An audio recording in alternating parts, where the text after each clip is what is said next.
এই দেখো সকাল সকাল চলে এলাম ছাদে একটু পায়চারি করতে। আর ওদিকে দেখো মা বাসন মাজছে ঠাকুরের।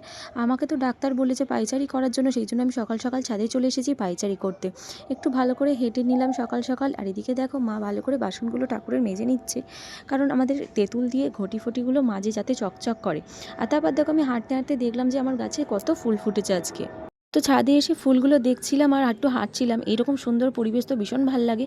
আর এই দিকে দেখো একটা বিড়াল এসে আমাদের মাটিটা রোদে শুকো দিয়েছে, কি হাল করেছে, পুরো ছড়িয়েছে মাটিটাকে। কেমন দেখো বস্তা থেকে নিচে পুরো ফেলে দিয়েছে। আর তারপরে এদিকে এসে দেখছি গামলার মধ্যে এগুলো কি ফুল ফুটেছে, একসাথে দেখো থোকা থোকা করে ফুলগুলো ফুটেছে, এত সুন্দর লাগছে না। তাই ভাবলাম এটাকে একটু ভিডিও করি। তারপরে ভাবলাম এই ফুল একটা কানে দিলে কেমন লাগবে, বিয়েবাড়ি পড়লে এটা কানে দিয়ে যেতাম। বলো তো এটা কিসের ফুল? এটা ছিল আরে পেঁয়াজকলির ফুল, পেঁয়াজের যে ফুলটা দানা করবো বলে রেখেছিলাম সেটাই।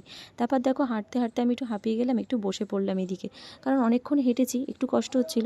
তারপরে মা দেখো ঘটি করে জল নিয়ে চলে আসলো ঠাকুরকে দেবে, অর্থাৎ আমাদের তুলসী গাছ রয়েছে সেখানে ফুল ধূপ এবং জল ঢালবে বলে মা এদিকে নিয়ে চলে এলো। তা আমি একটু ভিডিও করলাম সুন্দর করে। তারপর মা সুন্দর করে সাদা গাছের ফুলগুলো দিয়ে জল দিয়ে দিল। আর ওদিকে দেখো মাথার উপরে ডালিয়াটা ফুটে রয়েছে। তারপর সব বাসনগুলো মা ধুয়ে নিল।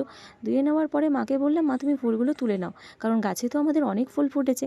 তো মা গুনে গুনে ফুলগুলো তুলছিল ঠাকুরকে দেবে বলে। গাছে দেখো এত সুন্দর ফুল ফুটলে বাইরে থেকে কিন্তু ফুল কিনতে আর লাগে না। আমাদের কিন্তু জবা গাছ, গাঁদা গাছ, সব কিছু গাছ কিন্তু লাগানো রয়েছে। আর এইদিকে দেখো একটা বড় জবা হয়েছে, সেটাকেও মাকে বললাম তুলে নাও। তারপর মা তুলে নিল। আমি বললাম কতগুলো ফুল হয়েছে একটু দেখাও। মা তারপর গুনে বললো যে 5টা না 6টা ফুল হয়েছে। তো দেখো ফুলগুলো কি সুন্দর ফুটেছে। তারপর মা চলে গেল নিচে পুজো দেবে বলে। আর আমি একটু পায়চারি করে তারপর নিচে চলে যাব, কারণ রোদও উঠে গেছে। তো ভিডিওটা কেমন লাগলো জানিও, চ্যানেলটি সাবস্ক্রাইব করে পাশে থেকো।